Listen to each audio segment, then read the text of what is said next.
Seja muito bem-vindo ao nosso canal Cartola Cartoon Brasil. Eu sou Renato Vargas, administrador aqui do canal. Quero saudar você, meu querido, que tá passando por aqui, como sempre, procurando a análise completa da rodada, dica de escalação, a minha escalação base para a rodada, informações ali sobre os confrontos, sobre os times. Aqui você vai encontrar, não só aqui no nosso vídeo de análise, como também na nossa live de toda sexta-feira às 17 horas, onde eu vou esperar por você para a gente fazer aquela resenha, trocar aquela ideia, tirar as suas dúvidas. Mas antes disso, já que nós estamos na última rodada do turno, uma rodada importante para quem disputa a Liga de Turno, quero que você coloque aqui embaixo quantos pontos você fez na rodada 18. Deu aquela mitada junto com o professor? Ou você foi um pouco mal? Como é que foi a sua rodada 18? Coloca aqui embaixo que eu quero saber. Enquanto isso, você deixa o seu like, escreve aqui quantos pontos você fez enquanto roda a nossa vinhetinha.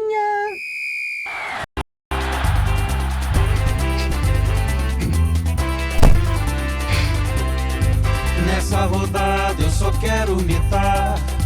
Bom, galera, vamos lá então para nossa querida, amadíssima análise do semáforo, indispensável para uma boa análise aqui da nossa rodada, para saber o que fazer, quem são os favoritos, quem eu escalo, quem tem chance de SG, quem não tem, para onde eu corro, professor. Essa é a função da análise do semáforo, então lá vamos nós, galera. Seguinte, nós temos aqui uma série de favoritos nessa rodada 19, temos pelo menos 5 favoritos, e eu tentei, de certa forma, distribuí-los aqui num certo ranqueamento de favoritismo. Concordem vocês ou não, eu fiz de acordo com os meus critérios, e logicamente futebol tem muita margem, né, para esse tipo de discussão, mas no meu crivo, na minha análise, em termos de potencial de favoritismo, mando de campo, força do time, a maneira de se comportar, número de jogadores que a gente tem para escalar, o Flamengo, para mim, é o maior favorito da rodada, tá? Não estou com isso, prestem atenção, porque eu sei que vocês têm essa mania, né? A mania de chegar e falar assim, o cara colocou o Flamengo como o maior favorito da rodada, será que ele não está vendo que o Mirassol é uma... Cara, eu estou vendo tudo que o Mirassol está fazendo. O Mirassol, se a gente pegar um recorte dos últimos 6 jogos do campeonato, o Mirassol é líder do campeonato. Líder nos últimos 6 jogos. Entenderam? Só que o Flamengo é líder do campeonato. E o Flamengo é um time que só levou 1 gol em casa. Mas o Mirassol tira SG de todo mundo. Eu reconheço isso.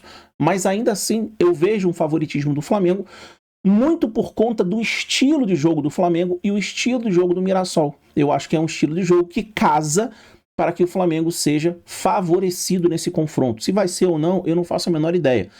Tá bem? Mas aqui o Flamengo jogando no Maracanã, vindo de uma eliminação contra o Galo bastante doída no meio de semana, a torcida sente, o Felipe Luiz sabe que precisa organizar um pouco melhor esse time do Flamengo com a chegada dos principais jogadores de contratação da janela da intertemporada.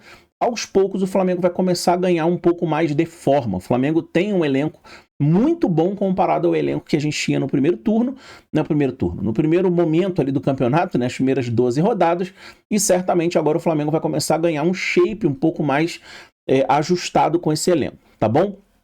O time do Mirassol é um time aguerrido, é um time consciente das suas limitações, é um time que joga muitas vezes numa proposta mais defensiva para se aproveitar dos erros dos adversários, para conseguir marcar os seus gols. Foi assim contra o Palmeiras, foi assim contra o Ceará, foi assim contra o São Paulo. O Mirassol não é um time que costuma dar muitos espaços para os seus adversários, mas também não costuma fazer um jogo muito propositivo quando tem esse nível de enfrentamento como vai ter contra o Flamengo. Então, você pega, por exemplo, o confronto do Mirassol contra o Palmeiras, o Mirassol poucas vezes saiu lá de trás, preferiu ficar ali se segurando e numa oportunidade que teve foi lá e abriu o placar. Então, se o Mirassol fizer esse mesmo tipo de jogo contra o Flamengo, eu vejo, por exemplo, mais chance do Flamengo pegar SG do que o Palmeiras tinha naquela ocasião, tá bem? O que o Flamengo tem de erro, na minha opinião? Erro em termos de postura, tá? Não tô falando no sentido tático. O erro de postura do Flamengo, para mim, é um erro do Flamengo que é preciosista demais na hora de finalizar.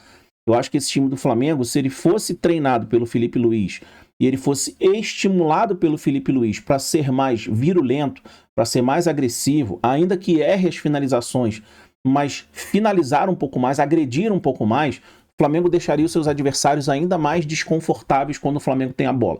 Mas muitas vezes o Flamengo opta por um passe a mais, por uma quebra de linhas a mais, por um passe entre linhas a mais, por uma finalização um pouco mais descoberta, ao invés de finalizar muitas vezes ali com o zagueiro na frente, uma finalização bloqueada, porém que gera um desconforto na defesa do adversário. Por isso que o Wallace muitas vezes entra um pouco com esse ímpeto, né, de pegar a bola ali, queimar para o gol independente de estar livre ou não, porque isso tira ali o conforto dos seus adversários.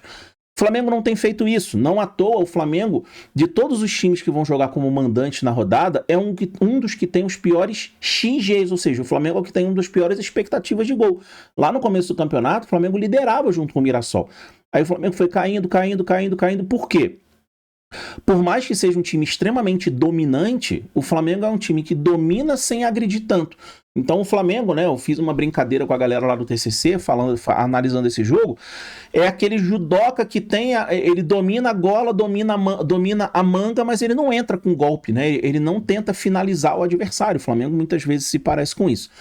E o Mirassol, ele se encaixa bem nesse tipo de jogo, porque o Mirassol vai, com certeza, colocar as suas linhas ali bem baixinhas, tentar fechar as linhas de passe do Flamengo, não acho que vai fazer marcação individual como fez o Galo, não acho que o time tem padrão para isso, mas vai tentar fazer com que o Flamengo fique sufocado lá na frente. Porém, não vejo tanta margem aqui para o Mirassol ter um jogo reativo eficiente contra o Flamengo, a não ser que o Flamengo erre, né? Como o Léo Pereira errou contra o Galo, e a gente já viu outros diversos erros do Flamengo aí na temporada na sua saída de bola. Então, para mim aqui, o Flamengo é favorito. Jogadores de defesa e de ataque do Flamengo, para mim, são importantíssimos nessa rodada. Tá bem? Vamos lá, falar sobre Cruzeiro e Santos. O Cruzeiro perdeu a liderança para o Flamengo em termos de pontos perdidos hoje. O Cruzeiro é o terceiro colocado do campeonato, segundo colocado ali em termos de pontos conquistados, mas o Cruzeiro tem jogos a mais, né, do que o Flamengo. E aqui, cara, a gente precisa fazer uma análise realista do time do Cruzeiro. Por quê? O time do Cruzeiro fez algumas partidas ali um pouco abaixo do que a gente vinha vendo. O time do Cruzeiro não fez um bom jogo contra o CRB, não fez um bom jogo contra o Ceará, inclusive perdeu. E aí todo mundo já estava colocando uma pá de cal em cima do Cruzeiro, né? Porque o torcedor, o analista do futebol brasileiro é muito imediatista, né? Ele vê o time perdendo um gol, ele diz que o time é um lixo, que o time não presta, entendeu? Aí vê o cara fazendo uma grande jogada e um golaço, diz que o cara tem que ir para a seleção. O torcedor brasileiro é um pouco assim. E o time do Cruzeiro, ele vai oscilar dentro do Campeonato Brasileiro. É óbvio que o Cruzeiro vai oscilar, mas ele já deu mostras de que é um time competitivo e que tem plena condição de brigar pelo título. Para mim, isso está claro. Agora, se o Cruzeiro vai manter uma regularidade absurda a ponto de chegar no final do campeonato tendo perdido pouquíssimos pontos, eu acho muito difícil. Porque a sequência de jogos ela é muito exaustiva, né? O Cruzeiro está jogando um jogo atrás do outro e sem poupar os seus principais jogadores na maioria dos jogos. Então, é claro que o Cruzeiro vai sentir. Matheus Pereira, Caio Jorge, Christian, Fabrício Bruno, Vidalba, o William, Kaique Bruno, esses caras não vão aguentar jogar todo o jogo. Então é natural que o time sofra oscilações. No entanto, quando todo mundo já estava querendo jogar uma pá de cal em cima do Cruzeiro, o que o Cruzeiro fez? Foi lá e meteu 2-0 no Botafogo dentro do Engenhão. E aí todo mundo falou, caramba, o Cruzeiro não estava morto. Sim, o Cruzeiro nunca esteve morto. Só que nós precisamos entender que no futebol brasileiro essas oscilações acontecem. Tá bem? Por outro lado, a gente tem um time do Santos que venceu muito bem o Juventude dentro de casa, mas quando sai de casa, o Santos tem um rendimento muito abaixo, né? Se a gente olhar aqui, veja, um time do Santos fora de casa tomou 2 gols do Sport Clube Recife, tomou 3 gols do Mirassol, tomou 2 gols do Fortaleza. Então, depois da volta do Mundial, o Santos saiu de casa 2 vezes, tomou 5 gols. Marcou 2 contra o Sport, né? Foi inclusive aqui um empate arrancado na unha, né? Que o time do Santos foi correr atrás aqui, muito mérito do time do Santos, por sinal. Mas contra o Mirassol, que inclusive muita gente estava apostando no Neymar nesse jogo, o Santos não fez absolutamente nada. Enquanto que o Cruzeiro vem numa pegada muito firme aqui, mas teve aquele tropeço aqui contra o Ceará no meio do caminho. Então vejam, não tem como nós não considerarmos o time do Cruzeiro favorito nesse jogo. Principalmente pela fase do Matheus Pereira e do Caio Jorge, porque às vezes o time oscila, mas os jogadores não oscilam junto com o time. Por mais que o Cruzeiro tenha oscilado, o Caio Jorge, por exemplo, contra o Ceará fez gol, entendeu? Então a gente tem que manter o nosso olhar diante daquilo que importa. Então o Cruzeiro é um dos times que tem a maior média de gols marcados nos últimos 5 jogos em casa, dentre todos os times da Série A. Entendeu? E isso conta. Ao mesmo tempo, o time do Santos, se a gente olhar, nos últimos 3 jogos fora de casa, o time tomou 7 gols. Então, como que a gente não vai considerar o Cruzeiro favorito nessa rodada? Seria um erro de análise, vocês entenderam? Ah, mas o Santos ganhou o Juventude em casa. Sim, o Juventude é disparada a pior defesa do campeonato. 35 gols sofridos, 27 gols sofridos fora de casa. Qual é o time que não bateu no Juventude? Vocês entenderam? Então, o Santos fez a sua obrigação. Agora sai de casa para enfrentar um time do Cruzeiro que não é lá um time tão fácil assim de ser batido. Então, para mim aqui, repito, Cruzeiro favorito a vencer. Acho que tem jogadores do Cruzeiro aqui que são unanimidades e tem que ser escalados por nós, tá bom? Seguindo a escadinha aqui dos times que eu considero favoritos na rodada, temos Grêmio e Sport Clube Recife. Aqui é um jogo de favoritismo do Grêmio. O Grêmio, por mais que venha fora de casa fazendo atuações muito insossas, atuações assim até um pouco acovardadas em termos de postura, né? Postura do Grêmio quando saiu de casa para jogar contra o Vasco, contra o Palmeiras. Em todos esses jogos, o Grêmio teve uma postura assim, cara, irritante. Um time que não sai de trás, um time que não busca o jogo, parece que joga por um empate ou joga por uma bola para tentar vencer o jogo por uma diferença mínima, e aí quando toma um gol tenta reagir, né? E naquele 4-1 contra o Cruzeiro nem isso, né? Porque o time estava sendo goleado e mesmo assim não saía da sua linha defensiva. Mas quando joga dentro da arena, aí a postura do Grêmio é outra. O Grêmio, quando joga dentro da arena, ele sabe que a arena é a terra natal das suas melhores atuações, é a terra natal da sua classificação, é a terra natal para o Grêmio tentar conseguir uma classificação um pouco mais alta na tabela. Então você pega os últimos 5 jogos do Grêmio em casa, o Grêmio não perdeu nenhum. Ganhou do Fortaleza, empatou com o Corinthians, o Grêmio ganhou do Bahia, né, aquele 1-0. Enfim, e o Grêmio vem mantendo dentro de casa uma postura muito adequada para um time que precisa usar o seu fator casa ao seu favor. Em compensação, se a gente olha para o time do Sport, nos últimos 5 jogos fora de casa, desculpem a minha voz, né, eu estou um pouco gripado, nos últimos 5 jogos do Sport fora de casa, ele fez aqueles 2 gols no Vitória, um time meio que desencantou naquele jogo, mas antes disso o time só tinha marcado gol no Fluminense, lá atrás, né, lá em maio. Então o time do Sport é um time chato porque você sabe que é um time que é vulnerável defensivamente, mas ele não para de atacar, ele não para de machucar os seus adversários, mesmo tendo uma dificuldade enorme de fazer gol. Então o Sport fez 2 gols no Vitória, não fez gol no Fluminense, não fez gol no Mirassol, não fez gol no Ceará. Mas se você olha a quantidade de finalizações, a intensidade de jogo do Barleta, a intensidade de jogo agora do Derek, que também é um jogador que finaliza muito, do próprio Lucas Lima, não é um time que deixa de agredir os seus adversários. Não à toa, se você olha as pontuações dos goleiros contra o Sport, tanto dentro quanto fora de casa, você vai ver que é um time impetuoso, é um time chato, é um time agressivo, só que tem ali uma qualidade péssima de finalização. Então, diante disso, né, nesse cenário, não tem como não considerar o Grêmio favorito. Entende? O Sport tem cedido o SG para os seus adversários, mas a muito custo, porque é um time fraco para finalizar. Não é que é um time que fica lá atrás e não finaliza, como muitas vezes o próprio Grêmio faz quando sai de casa. Tá bom? Então aqui para mim o Grêmio é favorito, dá pra gente olhar para esse SG do Grêmio. Inclusive eu acho que o Volpe aqui é um goleiro interessante pra gente buscar, para ele trabalhar nessa partida, né? O Bright White me parece que tá com uma lesão, né? Não é confirmado que vá pro jogo. Vamos ficar de olho nessas informações, porque se ele for pro jogo, ele é um atacante muito importante pra gente olhar nessa rodada, tá bom? Vamos lá. São Paulo e Vitória.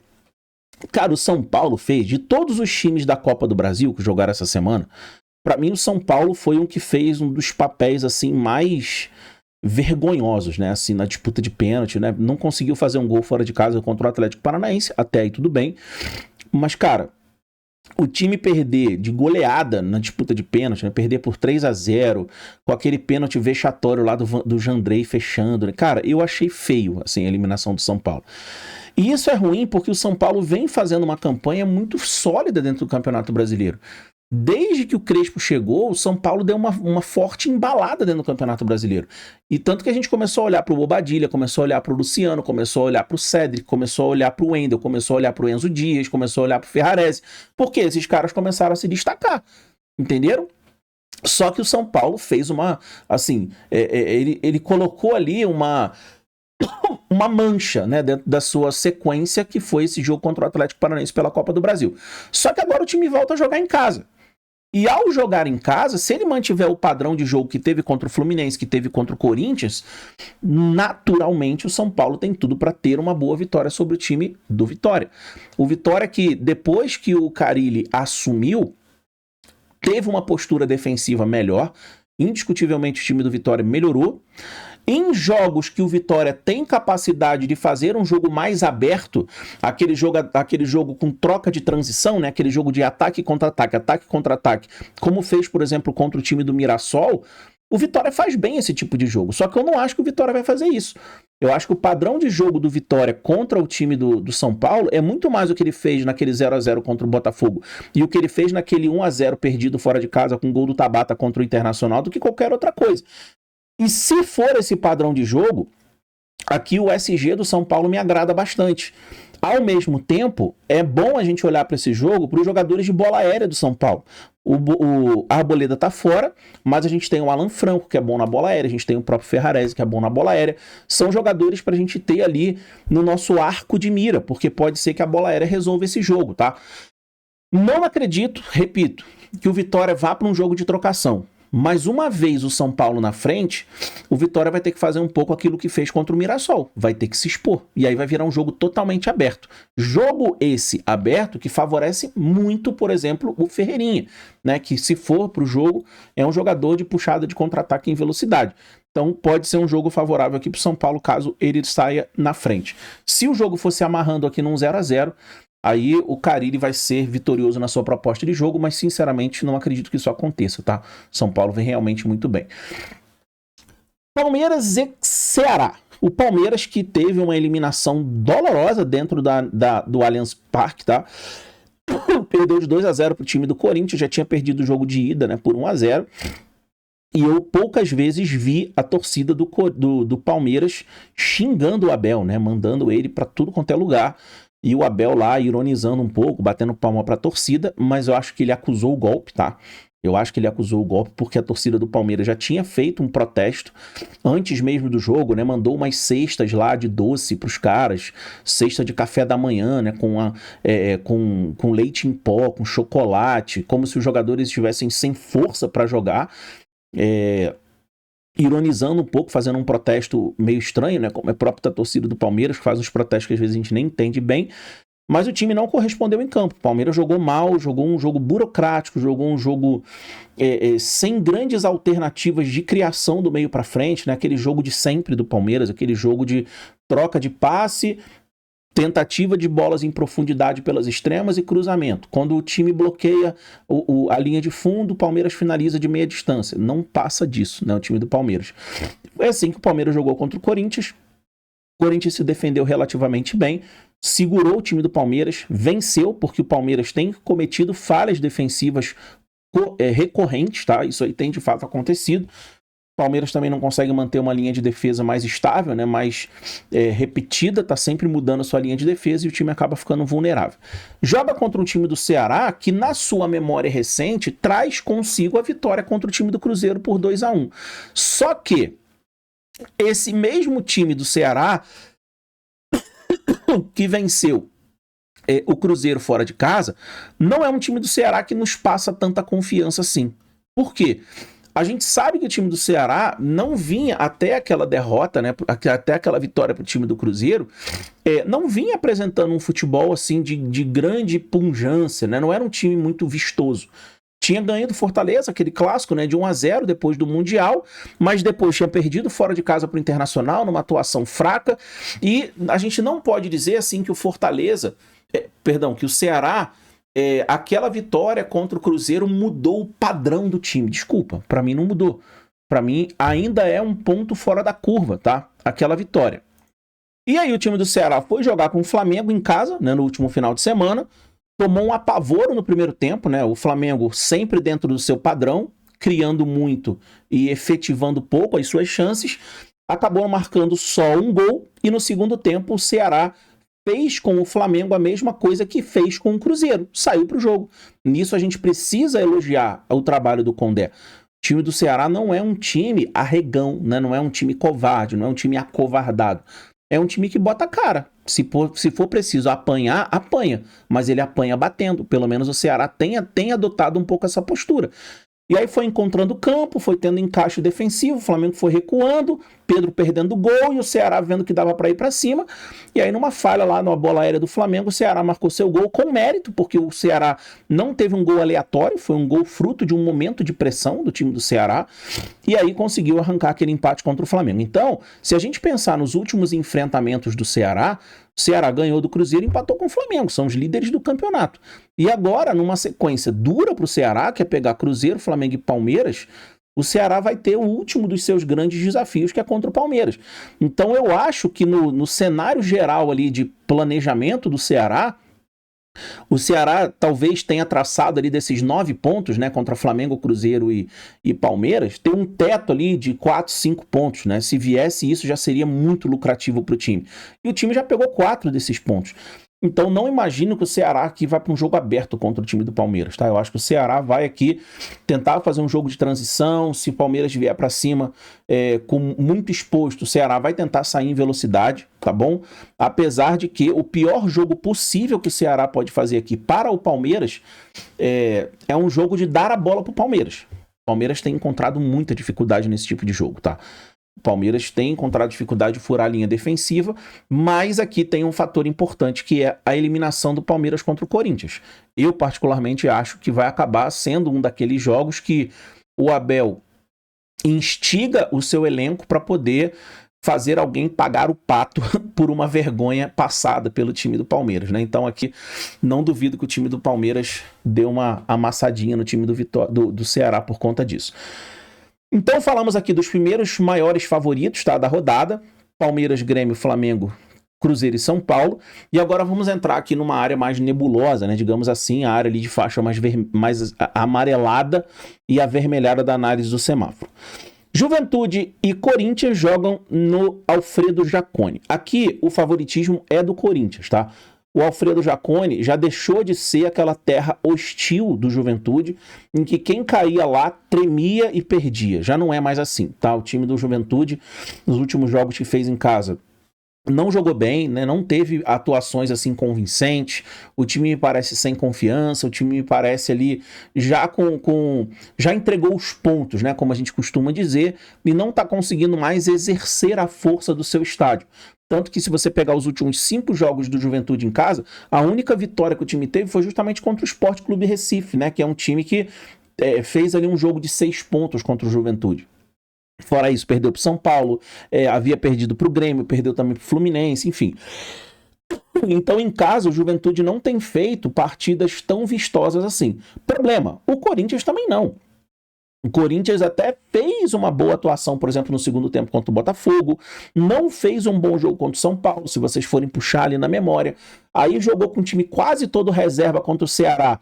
Os caras entraram a fim de jogo e venceram o Ceará lá. Essa foi a vitória, né, que eu me referia. Dos últimos 5 jogos, essa foi a vitória contra o time do Ceará. E depois, né, se a gente for recordar lá antes do Mundial, tinha aquele 1-1, se eu não me engano, 2-2 com o Grêmio lá fora de casa. Então, o time do Corinthians tem bola para ganhar o Juventude lá. Mas aí vai depender muito de quem vai para o jogo. Por exemplo, o Memphis já acusou lesão. Está com lesão confirmada, não vai para o jogo. Não sei quem joga aqui, mas quanto mais titular o Corinthians for, mais favorito o Corinthians é. Tá? Então aqui não vejo favoritismo do Juventude, vejo favoritismo do Corinthians, até que se prove o contrário, né? Porque se o Corinthians também não jogar para ganhar, de nada adianta. Precisa jogar para ganhar e tem bola para ganhar desse time do Juventude lá. Tá bom? Seguindo aqui temos Bragantino Internacional, jogo que eu particularmente não vou me envolver muito, tá? O time do Bragantino, péssima fase dentro do campeonato, apesar de ainda ocupar uma posição importante na tabela de classificação. O time hoje, né, se a gente fosse fazer um recorte ali dos últimos 6 jogos do campeonato, estaria na zona de rebaixamento, né, beirando ali a lanterna do campeonato, não consegue somar pontos, enquanto que o Internacional vem de desclassificação, assim como o Red Bull Bragantino, né, vem de desclassificação na Copa do Brasil, no caso do Internacional para o Fluminense, no caso do Red Bull para o Botafogo. Então os dois times chegam com dor de cotovelo, cabeça inchada, precisando dar uma resposta, e aqui, sinceramente, para mim, é jogo aberto, tá? É jogo parelho, nenhum dos dois times está voando, nenhum dos dois times me passa confiança. Não tem jogadores aqui que eu olho e falo, pô, esse cara aqui dá pra gente escalar.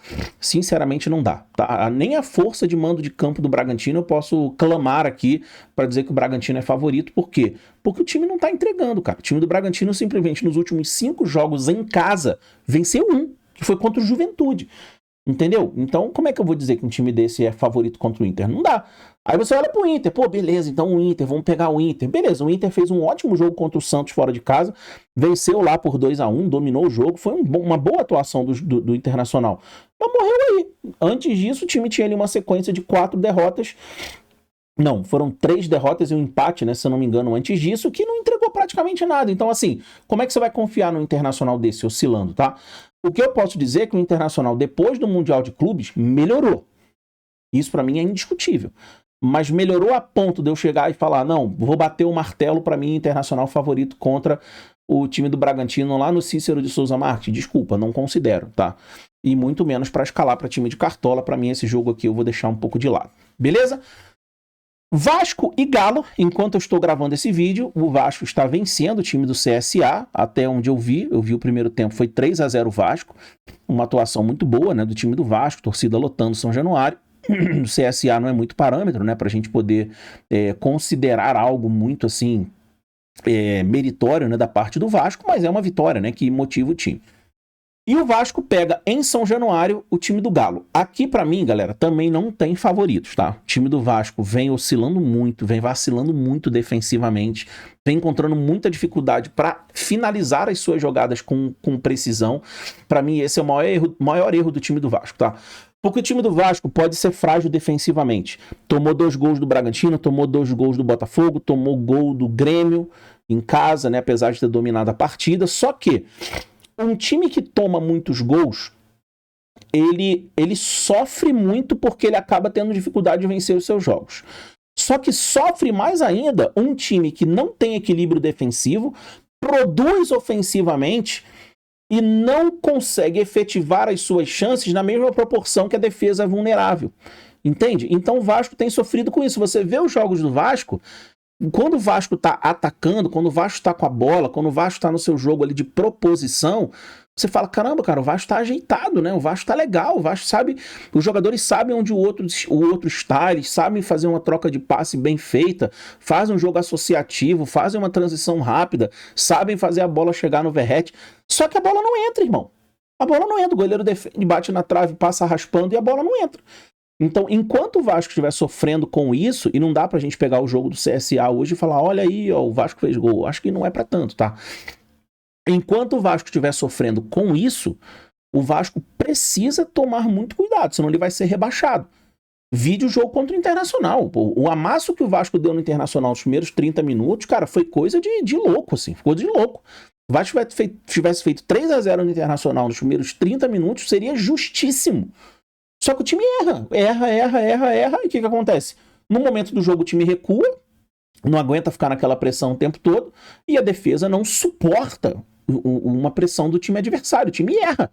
Então, contra o Mirassol, foi o retrato fiel disso. O time do Vasco é um time que produz, que cria, que chega lá na frente, e aí o Mirassol faz o jogo aberto, vamos lá, trocação, pirotecnia, você faz, eu faço, vamos lá, vamos ver quem ganha. E o Vasco mete gol, toma gol, mete gol, toma gol. Não tem uma linha defensiva que possa garantir que um gol vai salvar um jogo. Não dá, cara. O Vasco, para vencer, tem que fazer 3 gols e não consegue, cara. Não consegue. Então o Vasco tá se arrastando no campeonato, não porque o time é ruim ofensivamente, mas é porque o time não consegue se defender de maneira que um 1-0 garanta uma vitória. Então o Vasco, para vencer seus jogos, tá tendo que fazer 3 gols. Aí não dá. E pega um time do Galo que fora de casa não tá essa Coca-Cola gelada toda. Os últimos 3 jogos do Galo fora de casa foram de derrota. Tudo bem, tudo bem, vamos lá. As derrotas foram pro Flamengo, pro Palmeiras e pro Bahia, né? Eu também não vou aqui colocar isso só na conta do Galo, né? O adversário foi duro. Então o Galo perdeu pro Flamengo de 1-0, pro Palmeiras, não me lembro, acho que foi 2-1. 3-2, foi 3-2. Aqueles 2 gols do Hulk, né, de falta, e pro Bahia foi 2-1 também. Então, assim, o Galo, fora de casa, não vem fazendo bons jogos, tá? Não vem fazendo bons jogos. Mas contra o Flamengo, o time jogou pra caramba. Desculpa. Contra o Flamengo, irmão, todo mundo quer jogar, cara. Todo mundo quer jogar contra o Flamengo. Todo mundo quer aparecer na foto do Flamengo. Então, chega lá, marcação individual, cresce o olho, pá, tinha jogo no meio de semana pela Copa do Brasil, e aí aparece na foto, sai no jornal.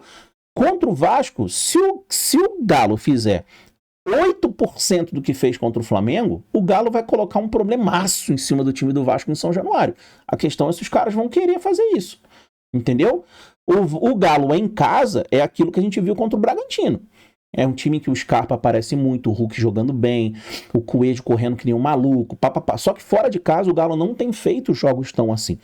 E você colocar um time do Galo para jogar em São Januário, se ele entrar sem vontade, o Vasco matando ali um gol com os primeiros 20 minutos, que é o que o Vasco tem produzido muito, o Galo pode estar em apuros aqui em São Januário. Mas para mim, esse é um jogo de gol para os dois lados, não é jogo para a gente ficar olhando para a linha defensiva. É jogo para quem quiser escalar, explorar Verratti, Ryan, Hulk e Scarpa. Ponto final. Tá? Para mim, o desenho mais simples desse jogo é esse, tá? Bahia e Fluminense aqui é um jogo muito duro pro Bahia, mas de favoritismo do Bahia, tá? O Bahia que vem num recorte muito bom dentro do campeonato, é um dos líderes do campeonato se nós formos considerar ali os últimos 6 jogos, tá? O Bahia tá lá em cima, tá no G4, tá no top 2 ou 3, se eu não me engano, tá? Bahia que vem de 5 vitórias seguidas em casa, e o Fluminense que só venceu uma partida nas últimas 5 fora de casa que fez, vem sendo muito vulnerável, tá? E aqui eu tô falando só de Campeonato Brasileiro.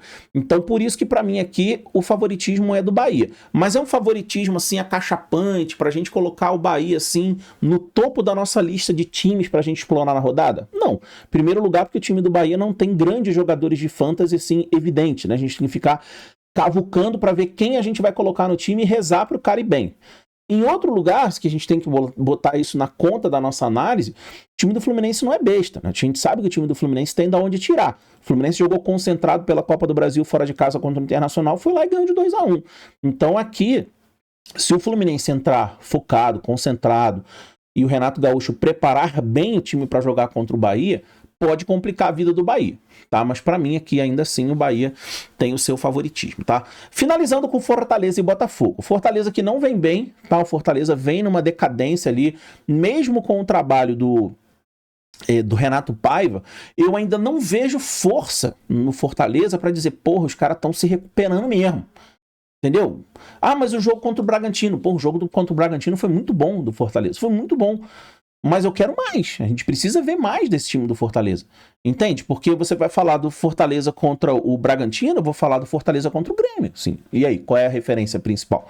Entende? Foi um bom e um ruim. Agora eu quero ver como o Fortaleza vai dar sequência nos seus jogos. Principalmente como mandante. E agora o Fortaleza em casa vai precisar sair dessa fossa, né, cara? Vai sair da fossa. Contra o time do Bragantino, o Fortaleza chegou numa sequência terrível, cara, que não vencia há muitos jogos em casa. E agora vai pegar o Botafogo, porque o Botafogo é um time enjoado fora de casa. O Botafogo ganhou uma sequência de 3 vitórias fora de casa. Então o Botafogo também não é um time bobo. Ah, mas perdeu em casa pro Cruzeiro. O Cruzeiro é um dos líderes do campeonato, né, irmão? Então aqui, pra mim, é jogo duro. Não é jogo que eu vou atribuir favoritismo pra ninguém, tá? Muito pelo contrário, acho que é um jogo aberto. Acho que qualquer um dos dois times aqui pode vencer o outro, tá? Por isso que eu digo, não vou atribuir favoritismo. Acho que aqui é um jogo pra gente ou fugir dele ou explorar esse jogo assim com bastante inteligência pra gente não ficar depois chupando o dedo, tá bom? Vamos lá. Galera, seguinte, o Catimba está com uma liga na rodada 19 que é imperdível, cara. É imperdível. Sempre o Catimba faz isso, né? Na última rodada do turno ele faz isso aqui, ó. Liga premiada de 100 mil reais, cara. Tem prêmio aqui na rodada 19 de 100 mil reais. Tem liga de 75 mil que custa 15 reais a inscrição. Tem liga, presta atenção, tem liga de 3 reais a inscrição, dando 15 mil de premiação. E você ainda tem um cupom, depois lá no meu Instagram vocês podem olhar. Tem um cupom que se você depositar 10 reais e você usar o cupom GANHE5, com letra maiúscula, né? GANHE5, você depositando 10 reais, você recebe o bônus de 5 reais para você disputar essas ligas. Então, cara, não dá mole. A premiação que o Catimba tá colocando aqui na rodada 19, irmão, é coisa histórica. É coisa pra gente buscar. Tem premiação até o 100º colocado, tá bom?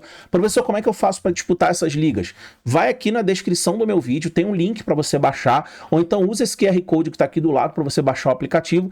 Se já tiver o aplicativo baixado, tá de boa. Só você ir lá e escalar os seus times nessa abinha aqui, ó, Cartola. Tá vendo aqui, ó? Tem Fantasy e tem Cartola. Aqui nessa abinha Cartola você coloca os seus times e escala. Beleza? Tá safo? Vamos pra cima, cara, que tá valendo muito a pena. Beleza? Vamos então aqui para as nossas dicas por posição, galera, pra gente dar sequência aqui no nosso vídeo e falar das nossas dicas por posição nessa rodada 19, última rodada do turno, tá? Lembrando, nossa live sexta-feira, tá? Sexta-feira, 17 horas, mesmo bate-horário, mesmo bate-canal. Minhas dicas de goleiro para vocês. Quem quer buscar mais o SG, eu acho que aqui o Rossi e o Thiago Volpe são os goleiros mais indicados, tá? Correndo mais por fora, a gente tem o Cássio, que também é um goleiro interessante para SG, deve ser exigido pelo time do Santos. Rafael e o Everton correm também um pouco mais aqui por fora, tá? Nas laterais, vejo aqui a dobra do Cruzeiro como uma dobra muito boa, tá? Junto com o Marlon e com o Piquerez, acho que são aqui os 4 melhores laterais para a rodada, tá? A gente pode colocar o Giai aqui como uma quinta alternativa. Na zaga, eu gosto muito da dupla, tá? Do Léo Ortiz com o Ferrarese. O Gomes e o Vidalba correm um pouco mais por fora. Quem quiser explorar o SG do Grêmio tem o Wagner Leonardo. No meio-campo, tá fácil de escalar no meio-campo. Quem quer fazer o simples é Arrascaeta, Matheus Pereira e Maurício. Para mim, assim, é o meio-campo mais óbvio, né, da rodada. Mas quem quiser alternativas, a gente tem o Bobadilha, que estava inclusive nos nossos times, né, na rodada passada, fez gol, manteve a média básica dele. E o Christian, para quem quiser explorar um pouco mais o time do Cruzeiro, tá? No ataque, Bright White, se for pro jogo, vai estar no meu time, tá? Caio Jorge, não tem como deixar de fora. Pedro ou Samuel Lino, quem for pro jogo, eu tenho uma certa predileção pelo Lino, porque ele tem uma média básica muito alta, tá? Vamos ver, a gente vai ter a escalação do Flamengo. Vitor Roque e Luciano correndo por fora aqui também, pra mim, são excelentes opções na rodada, tá? Como técnico, deixei 5 opções, tá? Felipe Luiz, pra mim, melhor técnico pra rodada. Ele junto com o Abel, tá? Pra mim, são os melhores técnicos, cedidos aqui por Crespo, Léo Jardim e Mano Menezes. Tranquilo? Antes da gente seguir pro time, quero mostrar uma coisa pra vocês. Esse aqui é o meu grupo do TCC, tá? O meu grupo de estudo com a galera, né? Eu tô mostrando para vocês aqui um material que eu já coloquei para eles lá hoje, né? Na rodada, já fiz análise com eles. Já teve live hoje, tá? Já teve live hoje com eles, ó. Live da rodada 19, já tem bastante conteúdo para eles lá, tem muito conteúdo ainda para entrar até a sexta-feira. Professor, por que você está mostrando isso? Muito simples. Porque o TCC está em promoção. Eu estou fazendo uma promoção para você entrar ainda nesse turno, tá? No turno 19, na rodada 19. Eu estou montando times exclusivos para a galera, para quem quer se recuperar nas ligas de turno. Então nessa rodada vai ter time exclusivo lá para isso. Você vai passar o segundo turno todinho comigo e ainda vai pegar uma super promoção para ficar comigo na intertemporada, onde vai ter estudo na intertemporada e já chegar voando no Campeonato Brasileiro do ano que vem com desconto absurdo, tá? Então vale muito a pena. Professor, como é que eu faço para entrar no TCC agora? Eu quero entrar, a promoção tá muito boa. E tá mesmo, você pode parcelar no cartão, você pode pagar no boleto, no Pix, da maneira que você quiser, meu. Sinal de fumaça, pagar com vale-refeição. O link tá aqui na descrição. Professor, por que você tá fazendo propaganda disso? Porque é onde eu estudo mais com a galera, cara. Onde eu pego aqui material, onde eu estudo, onde eu mando áudio, eu faço análise. Onde eu dedico assim, o máximo de tempo que eu posso com a galera. Isso aqui é a nossa análise dos confrontos, tá? Então a gente vai colocando aqui, né, o material ao longo da rodada, fazendo todo tipo de análise. Eu mando áudio, eu coloco legenda, eu vou explicando. Aqui tá só no começo da rodada, né? Ainda tem muito material para colocar aqui até sábado e, logicamente, vocês estando comigo lá, vocês têm acesso a isso tudo e você pode entrar hoje, né? Chegou aqui no TCC, você entra hoje no TCC. Você clicou no link, fez a adesão, você já entra no grupo, tá? Então você já pode ter acesso a tudo isso aqui já nessa rodada, tá bom? Outra coisa que eu quero mostrar para vocês é que o MD3 está em degustação. Então aqui, ó, O grupo do MD3 está aberto para degustação para quem quiser. Professor, onde é que eu pego o link para essa degustação do MD3? Aqui na descrição também, tá os dois lá. Tem um TCC para você entrar e tem a degustação do MD3 para você fazer parte, tá? Então você tem aqui todo o nosso material do MD3 com a nossa live exclusiva, todo o nosso arsenal de material. Isso aqui é a nossa análise pós-rodada, né, que a gente faz lá no MD3, sendo que isso aqui é gratuito, é para você conhecer o trabalho, tá, do MD3. Então, MD3 e TCC estão on. Vamos lá, vamos para cima, tá? Então, vamos lá. Vou mostrar para vocês aqui a base do meu time, tá? Por enquanto, meu time tá nessa base aqui. Thiago Volpe, Kaique Bruno, Piquerez, Ferrarese, Léo Ortiz, com Felipe Luiz aqui como técnico, Arrascaeta, Bobadilha e Matheus Pereira, Caio Jorge, Bright White e Samuel Lino, tá?